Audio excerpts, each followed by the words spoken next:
Lagot kayo. Nagumpisa na ang Blue Ribbon hearing. At yung 18 ex-Marines nakapasok na sa Senado. Si Senator Marcoleta dumating na rin dyan. Nako, yung maiingay kahapon, tameme na. Inakabahan na. O ayon dito sa balita ngayon, Brave 18 nakapasok na sa Senado sa kabila ng kaguluhan sa Blue Ribbon hearing.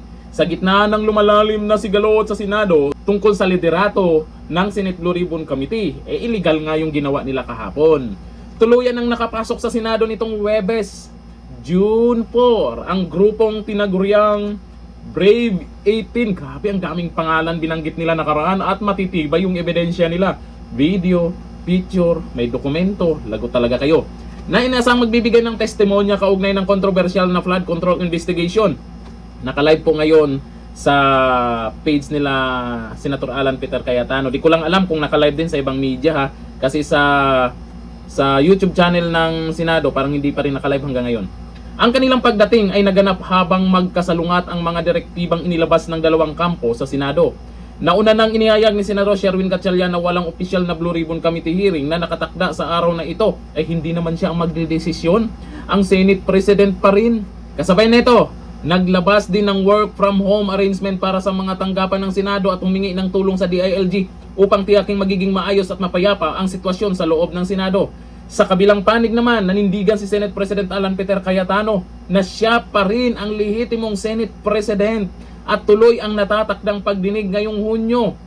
4, hindi napigilan, nag-umpisa na nga, nandyan na nga. Nauna na rin niyang inimbitahan ang publiko na saksihan ang pagdinig ng inasahang tatalakay sa mga aligasyon ng katiwalian sa ilang flood control projects. Dahil dito, naging sentro ng atensyon ang pagdating ng Brave 18 na kinatawa ni Atty. Baligod. Ang grupo ay nasahang maglalahad ng mga impormasyon at aligasyon na may kaugnayan sa umano'y mga maanumalya sa paggamit ng pondo para sa flood control projects. Saludo sa inyo mga sir. Ang pagpasok ng grupo sa Senado ay naganap sa kabila ng tensyon sa pagitan ng dalawang kampo na parehong nag-aangking may autoridad sa Blue Ribbon Committee matapos ang kontrobersya na reorganisasyon sa Senado kahapon, June 3. Illegal nga ni, bendalo nga ni. Sa ngayon, nakatutok ang publiko sa magiging direksyon ng pagdinig at magiging epekto nito sa patuloy na bangayan sa liderato ng Senado. Habang ang Brave 18 ay nasa loob na ng Senado at nakahandang humarap sa investigasyon. Yung maiingay kahapon, teka, pinakamaingay kahapon, magkapatid na tulpo ah. Ano kayo ngayon? Bakit takot na takot kayo talaga sa flood control na yan?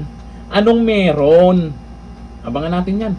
Kung ano nga ba talaga ang meron. Ganito lang natin kayo. Bye-bye.